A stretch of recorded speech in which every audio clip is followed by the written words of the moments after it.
Good afternoon, ladies and gentlemen. Welcome to this press conference following the annual general meeting of the IFAB. Sorry for the delay, but I know most of you enjoyed the Zurich weather, so thank you also for your patience. Before we start, some practical information regarding the channel translations. On Channel 1, English, Channel 2, French, Channel 3, Spanish, Channel 4, German. Our speakers today are FIFA President Gianni Infantino, Chief Executive of the FA Martin Glane, Chief Executive of the Irish Football Association Patrick Nelson, and Chief Executive of the Football Association of Wales, Jonathan Ford. Let's start, without waiting more, with opening remarks of the FIFA President Gianni Infantino. Thank you very much, Fabrice.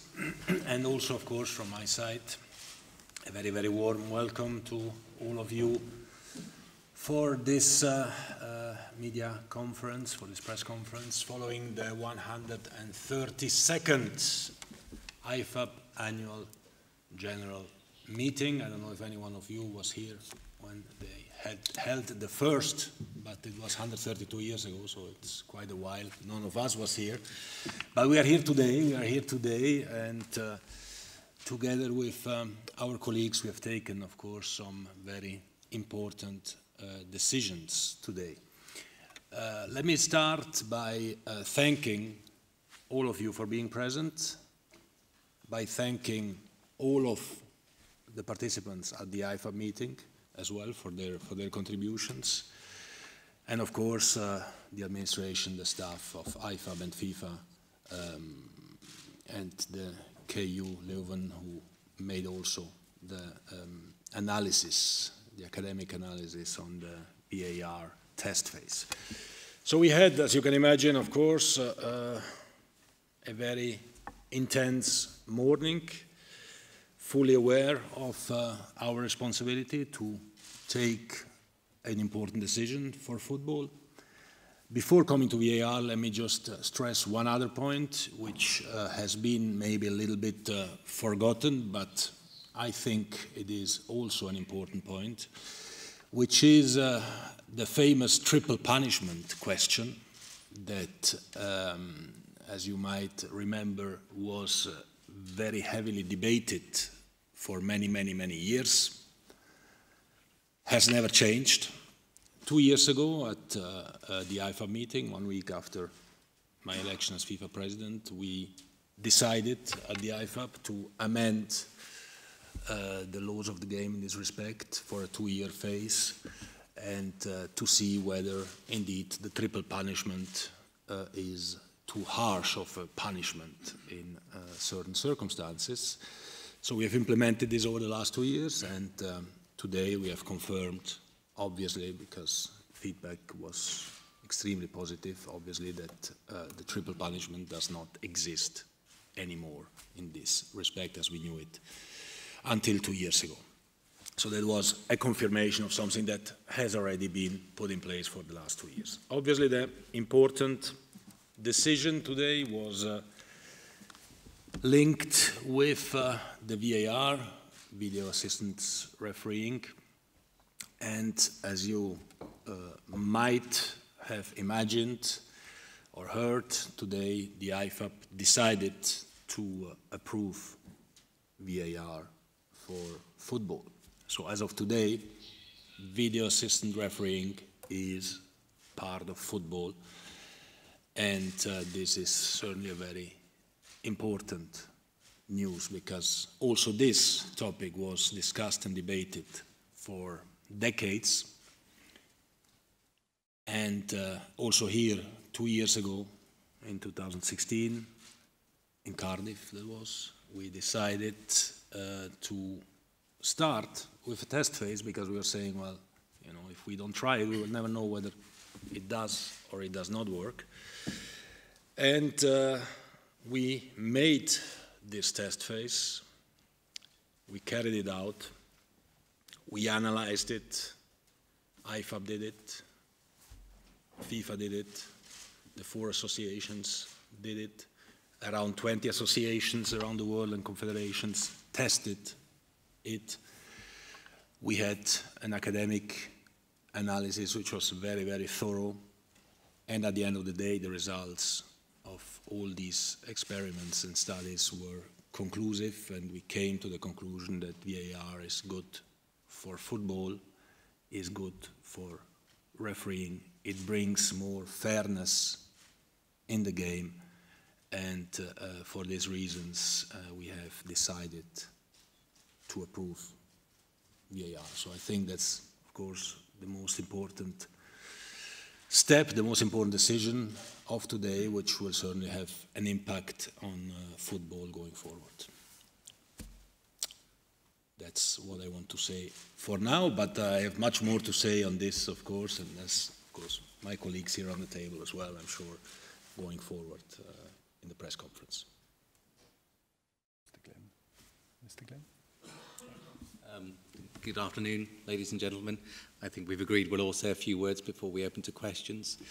So on behalf of the Football Association of Wales, I was delighted to be here for the 132nd International Football Association Board Annual General Meeting. Clearly a very historical meeting, a very detailed debate that's been ongoing for many years, but ultimately culminated in a decision being made by all partners, all parties to the IFAB, a unanimous decision to approve VAR going forward. Martin, Patrick? Yeah, just a few words. I mean, I think we all agreed there's still work to do. So it's part of football. It's been trialled in just over 1,000 games around the world, which is great. The greater the experience competition owners have of running VAR trials, the quicker and better it gets. But there's still work to do, and that was the other part of the discussion, which was how do we make sure that we communicate what it is we're trying to do to fans and players to make sure that not only the principle is good, but the practice is good as well.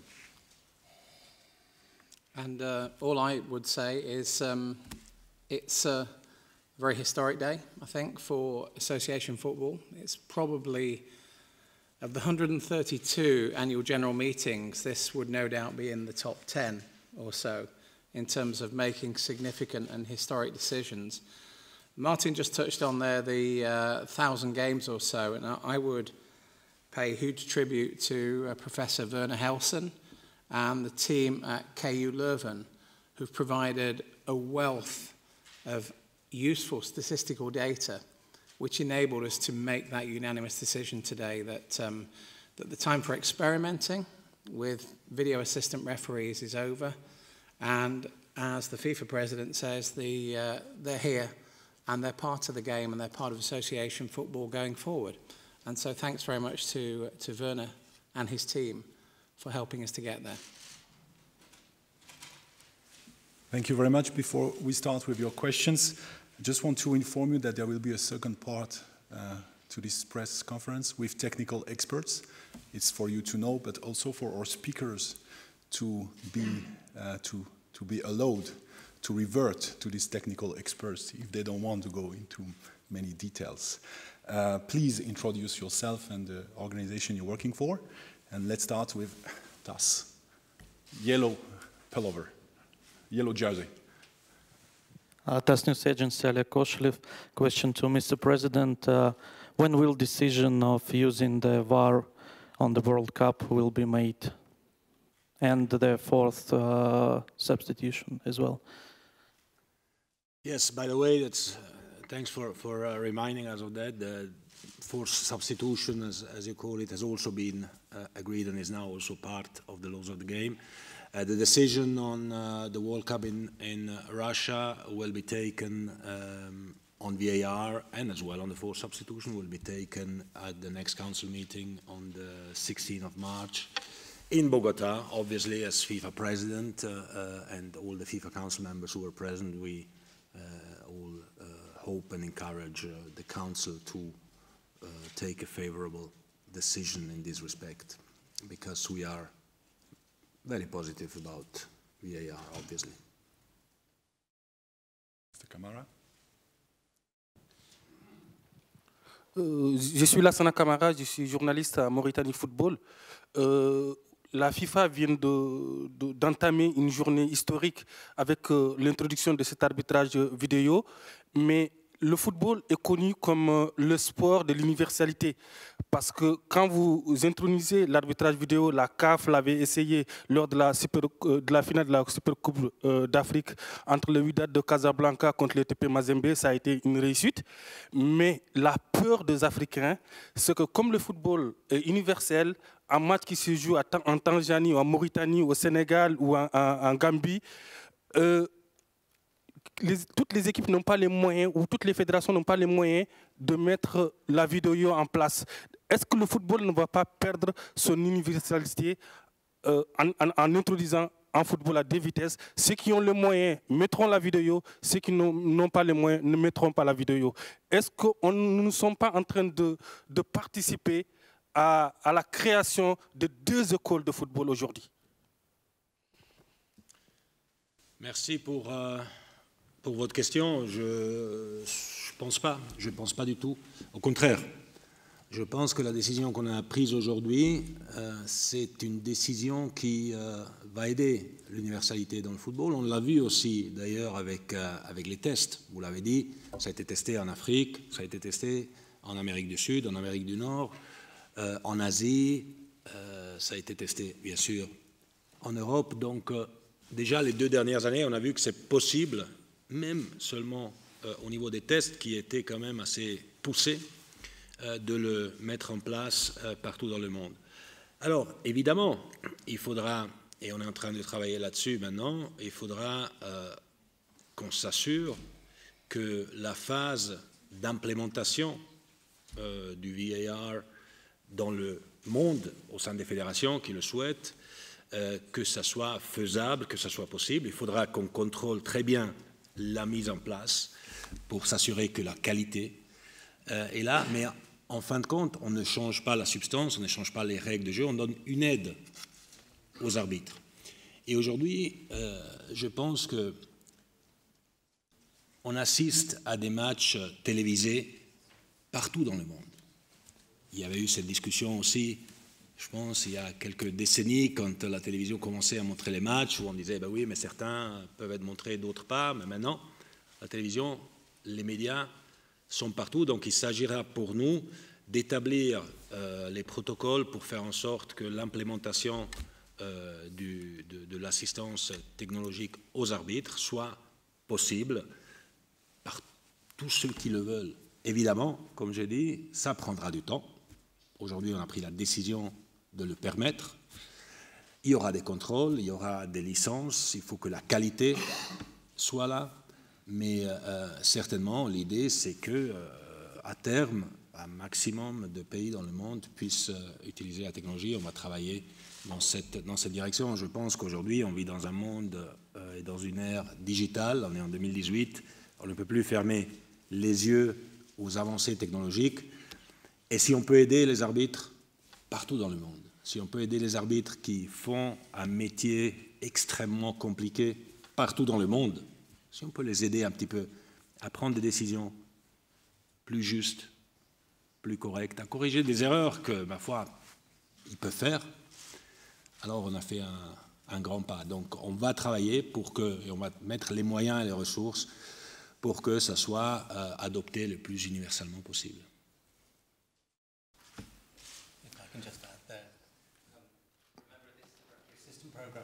I mean, we are not in a situation where the game is changing. The game for both teams, whether you have video assistant referees or not, will not change. There is no advantage to any one team and no advantage to a team that is playing normally with VAR against a team that probably didn't have VAR. It's a referee assistant program. It's not going to change the game. May I? Hello, Lorenzo Fontani from Sky Sport Italy. I have 2 questions from my colleagues of Sky UK that couldn't be here due to weather conditions. One is for Mr. Glenn. How do you respond to criticism, strong criticism of the managers in the last days in England? And one is for Mr. Ford. Mr. Ford, there were rumors that Welsh FA were very skeptic what can you confirm that you voted yes, and what can you tell us about this? Yeah, thank you. Let's put the English test in a bit of context. We've run 10 games so far under the VAR protocol. That's 1% of the total sample that the IFAB reviewed today. And there's clearly a learning curve. And what you find, what we've seen in the Italian league experiment, the German league experiment, the Portuguese league experiment, is that you get a learning curve of experience and people make fewer mistakes as they do more games. So we've only done 10. By the way, most of those have been passed without any comment at all. And the kind of ratios that we're seeing in our small sample so far, which is 1 intervention in 3 games, has been laid out. So I'm not sort of going to ignore criticism, but I think we have to put things into context that it's only been 10 games, mainly FA Cup games, some EFL Cup games, and we need more experience before we get the levels of if you like, quality that Italy, Germany and Portugal have seen, but we will. Just with regards to your second question, you're not wrong. The Football Association of Wales, probably one of the more traditional members, and probably slightly more sceptical. The decision at the 130th to start a 2-year experiment was something that was done with our blessing. And of course, we've been looking and viewing all of the details of the experiment over the past 2 years. Clearly today was a very important day, and we understood the significance of the decision that we're making, not for Association Football in Wales, but on behalf of our role for the game on a global basis. The statistics and the analysis of the results was overwhelming. The results are very positive. I'm sure David Ellery will get into some of those details on the technical side. And of course, we took that decision very, very seriously. Of course, there are, as Gianni has said, there are 1 or 2 areas where there still needs to be improvement. There still needs to be control. There still needs to be good communication so that the fans in the stands, so that the people watching TV, so of course the players on the field of play know what's happening. And I think, bearing in mind we're at the start of this journey, I'm sure that over a period of time we will get better at doing that, and we will ensure that this becomes not only an accepted but also a very trusted part of the game going forward. Graham Dunbar, then Ben Ramsby and Brian Holmwood. Question for FIFA President.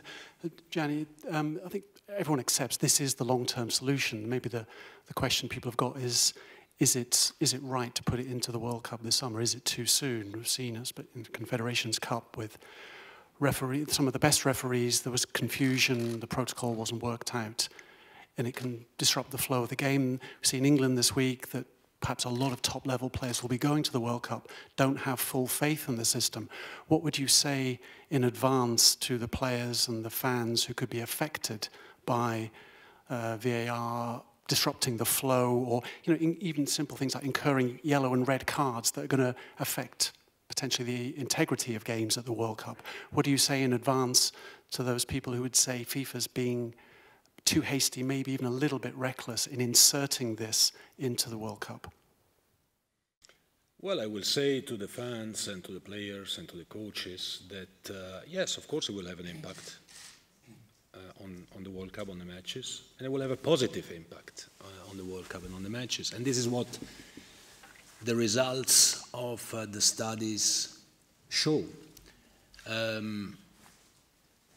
You will have all the details, of course, later on in the technical side, but let me just say that from the 1,000 matches that were, approximately 1,000 matches, live matches that were part of the experiment, the level of accuracy of the decision taken by the referees, which was without VAR 93%, which is already excellent, increased to 99%.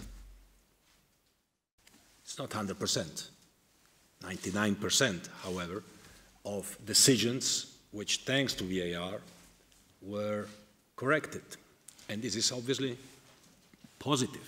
Now, it's almost perfect. It's not perfect. Perfection, I think, in our world does not exist, but we have to have the ambition to be as close to perfection as possible, and VAR gets us certainly closer.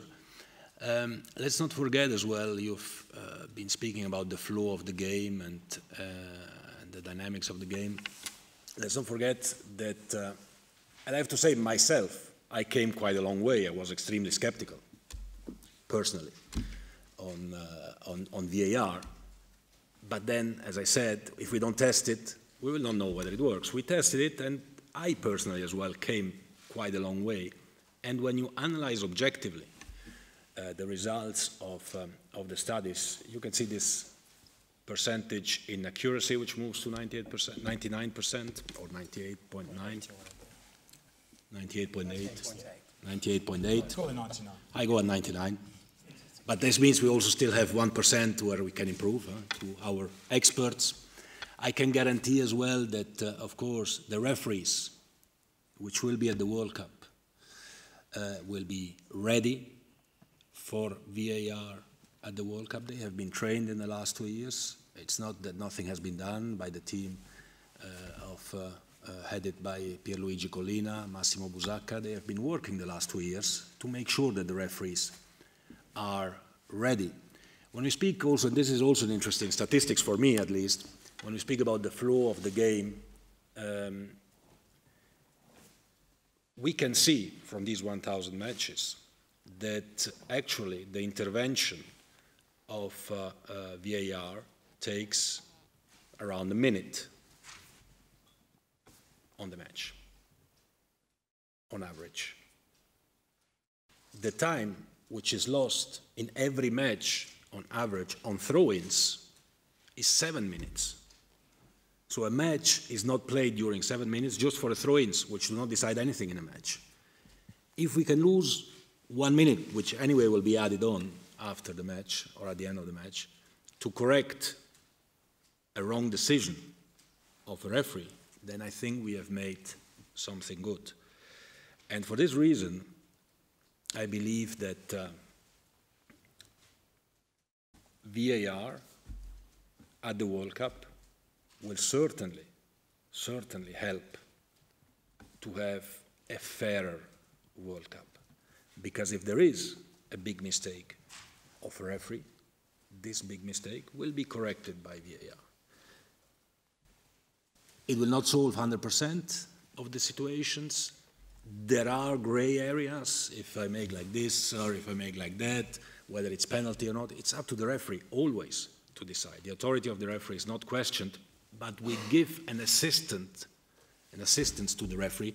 And the most important competition in the world, which is the World Cup, in 2018 can certainly not afford to be decided on a potential mistake of a referee. We have at least to do everything we can to put the referees in the best conditions to decide, to take their decisions in the best possible way. And this is a guarantee for all the fans. It's a guarantee for all the players. It's a guarantee for the coaches. Let's not forget that this was presented to the 32 coaches,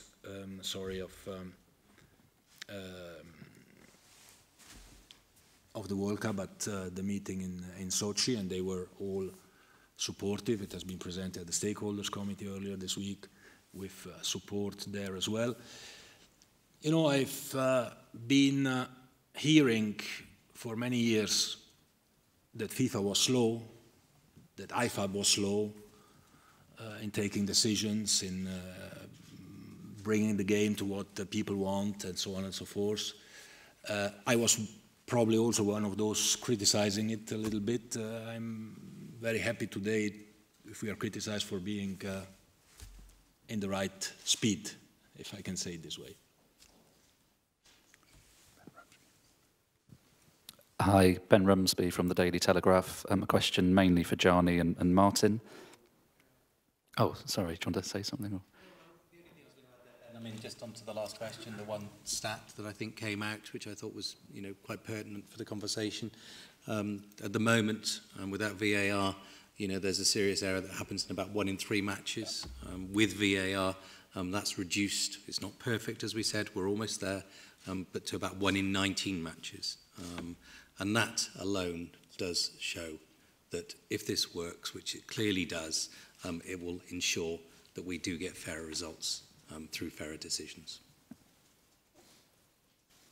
Sorry, Ben. Question for Gianni and Martin mainly. The Premier League will vote next month on to whether to adopt VAR into the league from next season. The Premier League clubs, they will vote next month on whether to adopt. It's looking like that vote may not pass. They may reject VAR next season, which would leave them as the only major league in Europe not to have VAR. Given everything you've said endorsing VAR today, would that be a mistake by the Premier League not to have it next season? And are people who are critical of VAR, are they sort of living in the past, in the dark ages somehow? Well, Ben, let's see. In all my discussions with people in the Premier League, I think they all can conceptually see the benefit of VAR in terms of improving decision-making. It's the most valuable league in the world, so the cost of a bad decision has got disproportionate costs, so a VAR would make even more sense. We've only had 10 experiences of VAR, so the Premier League, I think quite wisely, have chosen not to be a fast follower. Do learn softly, learn slowly, as they're doing with FA Cup and EFL Cup. And, you know, I think if they do choose to not implement it in the next season, it won't be a fundamental rejection of VAR. It will be a give it more time to build a bigger bank of experience amongst English referees who have done a lot of soft testing, but live testing is pretty limited, to give it more time. So I doubt it will be a philosophical rejection. The issue really that we face both in England, but I think across the world, is not absolutely clearly the use of VAR eliminates bad decisions almost entirely. Not totally, but largely. There are three issues as I see it. And that's what the English press are seeing just really on the back of a couple of examples in the 10 games. We have to speed up reviews, and linked to that, the communication to the crowd has to be better because people aren't really sure what's going on. So I think that's true in England, that's true across the world. And then more importantly, but I think this is an experience thing, we need to be much more comfortable about what is a clear and obvious error. So when David Ellery comes up, he'll talk about, the mantra was, minimum interference for maximum benefit. What happens early on, and we saw it in Italy, we saw it in Germany, is that the VARs are so desperate to get everything right and to support their colleague on the pitch, they're probably calling out too many things. So the principle of clear and obvious, and we saw that in the Rochdale-Spurs match, the disallowed first goal for Spurs wasn't clear and obvious, in my view, and was probably it was a mistake and should not have been called out. And that's fine. Let's admit mistakes. It's a test. Good. We learn from it. So I think the communication to the crowd, the speeding up of reviews, the flow of the game, the spectator spectacle, I think has all got to be worked on. But we've also got to have the confidence to sell it to people. It is a change, but it's actually a small change to make a big difference. And I think we can confidently sell the experience of some major leagues across the world, the academic study that has got evidence from 1,000 games. It's very compelling. And you have to believe that if it works in Spain, if it works in Italy, if it works in Germany, it will work in England and other big leagues around the world. I can only agree, of course, because it is a process. We have to be aware of that, and you can certainly not compare the 300 games in Italy to the 10 games in England. It's a process. It is depending on training, on exercising, on having the right decisions being taken at the right moment, and that, of course, takes as well some time, and every competition organizer has to assess by himself to start with, and then he will be assessed by the FIFA and IFAB teams whether they want to implement it and when they want to implement it. And of course there will be and there has to be also a phase where these quality controls and checks and so on will be carried out, and when it can be implemented full speed. I don't know what the decision of the Premier League will be, as you say, will be taken in 1 month. Premier League has to decide, but as it was said, even a decision to not introduce it as of next season is not a decision to not introduce it. It's a decision to maybe take more time to make sure that when it's introduced it will be, even better, even more developed, even more fine-tuned, and this is perfectly respectable and perfectly normal, and there is no issue with that, and it's certainly not the case that if somebody is against VAR, which is the last point you mentioned, he is somehow living in the medieval times or God knows what. No, quite the contrary. I mean, I was pretty much against it a couple of years ago, and I changed my mind because I studied it. I studied it in detail together with the team who has worked on it together. I mean, all of us together, we have really looked into all the details, into all the benefits that it can bring. And of course, we need to speed up the reviews. And we have seen that the more matches we have, the more this works, or the better this works. And we have to improve as well the communication to make it clear, not only to the referees who are applying it, because for them, you can trust on Pierluigi Collina and his team. For them, it's very clear when it has to apply, but also for the general public to make it much clearer than how it is communicated now. And if I could just add something, and it's not to do with the English Premier League, but just thinking about competition organisers in general. What IFAB has approved today is the opportunity for any competition organiser to add VAR as part of its arsenal to try and improve decisions that are made. And as the FIFA president mentioned, the data that we've seen today suggests that out of the 972 games analysed, decision accuracy goes from about 93 up to 98.8%. So I think many competition organisers will look at this and they'll say, that's a good thing. And we need to think about whether it's right for us. But the thing we should also add to it, and I think David will probably speak about this later, is that it's very important that that planning is done carefully and that decisions are made in good time so that enough training and development of protocols within a competition can take place to ensure that when it is going into a particular competition that it goes in well.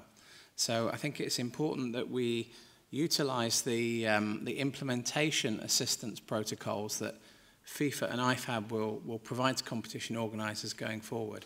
And that will help competition organisers not only make their decision, but then plan the implementation of it. The 3 last questions are for Brian Homewood, Philippe Sommer from ARD, and Marta Kellner from the Guardian. Brian Homewood from Reuters. You've talked a lot about data and statistics and analysis.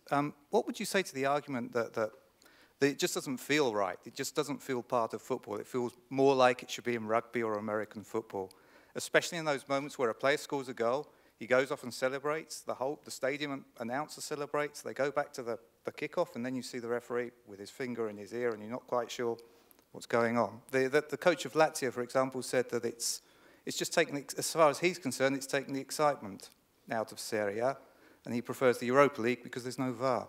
I just wondered, what would you say to that argument?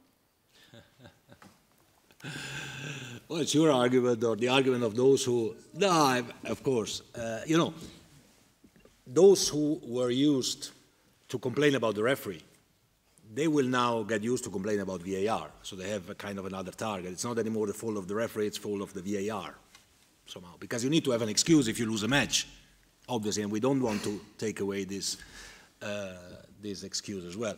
But, you know, it will become of course, part of the game as well. I mean, we can see in the matches where the match is interrupted for the VAR and where the referee is going to review a scene, that this creates even an additional moment of emotion, of tension. Everyone is waiting, what will now the decision be? And then either you celebrate or you start screaming or whatever.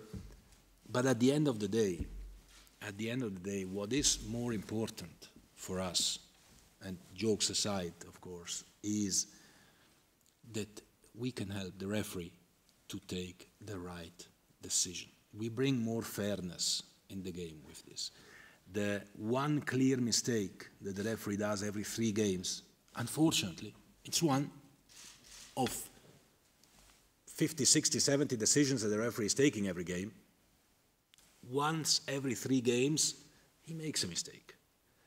And that we can limit this to once every 19 games shows, for me, very clearly that we bring more fairness in the game. And that must be, for us as governing body of world football, but also for all those who love the game, finally, that must be the main objective. You have to wait, yeah, you cannot celebrate, you have to wait for celebration, but do you celebrate well if you know that you scored a goal on a clear offside position?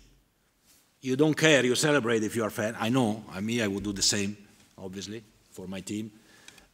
But then when you are alone with yourself, you say, okay, well, thanks God the referee made that mistake, so we won the league or the cup or whatever. But it's not fair, it's not just. And again, if we can help the referee to take the right decision, then we have to do everything we can to do it. Philip Sommer, ARD. Mr. Infantino, I'll ask in English. In how many leagues do you think will VAR be implemented in the next couple of, say, 3-4 years? We've talked about the world. It costs a lot of money. So how many leagues can really afford it? How many leagues will implement it? And can you understand people who say it's too early? For example, Alexander Ceferin, who says Champions League, we're not doing it. And is that a disappointment to you? Also, that 3 confederation presidents haven't attended the meeting today, and they were invited on such an important and historic day. No, certainly not. I think that what is important is that we as IFAB took a decision to officialize the use of VAR in football. But at the same time, as we said before, every competition organizer is free, whether he wants or not to use it. It's an option. It is an option. It is an option that is there to help the referee.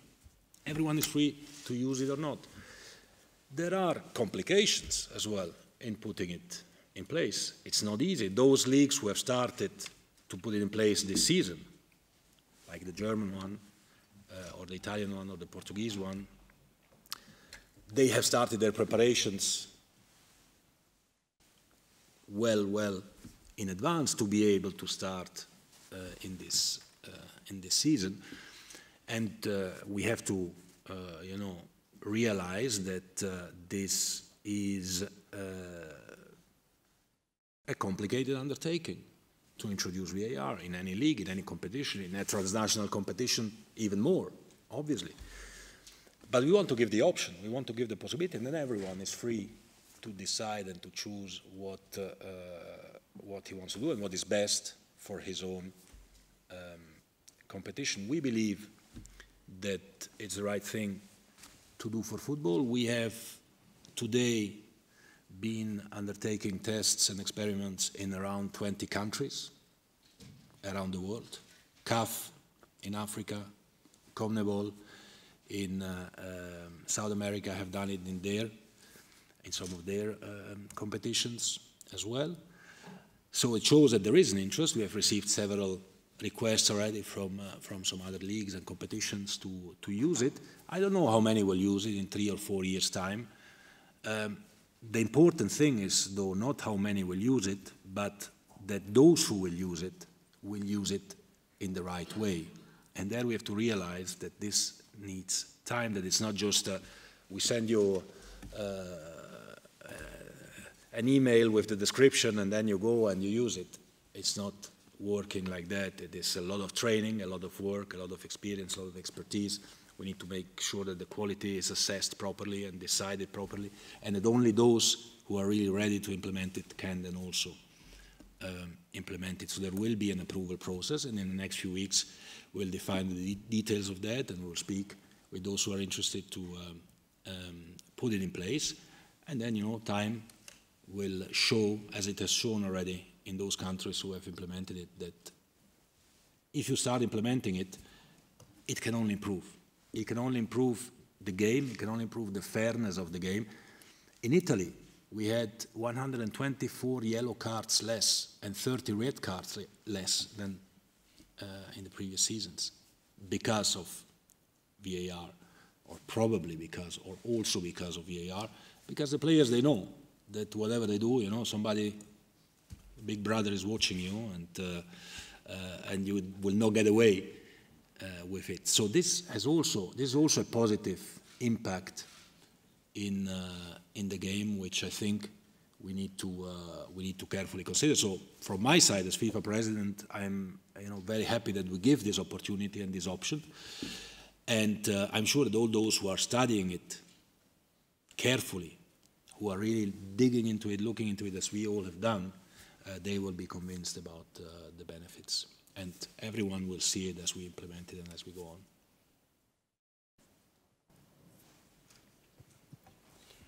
on. Martha Kellner from The Guardian here. Another question for Gianni. Is there a minimum number of games that referees at the World Cup would have to have officiated using VAR before they're allowed to do it on what is a stage of such epic proportions? And is there a worry that referees will rely on that technology and will have less confidence in their own decisions? You see this gentleman there on the back of the room, Mr. Pierluigi Collina. He is, you look at him, he is the guarantee for everything that that will work. You know him. He is a workaholic. He is a working maniac. He will make sure, together with his team, that the referees are prepared. Everyone can make mistakes, and as we have seen, even in the introduction of VAR, there is still the human factor, and the human mistakes can always happen. But as I was saying before, they are working since 2 years now, with the objective of course, being ready in case it will be approved by IFAB for the World Cup as well. So they are undertaking all the workshops, all the tests with the relevant referees who will officiate at the World Cup, and they will call for the World Cup certainly only referees who they are 100% confident that they can officiate using VAR in the best possible way. Obviously, there will be referees who have more experience and referees who have less experience.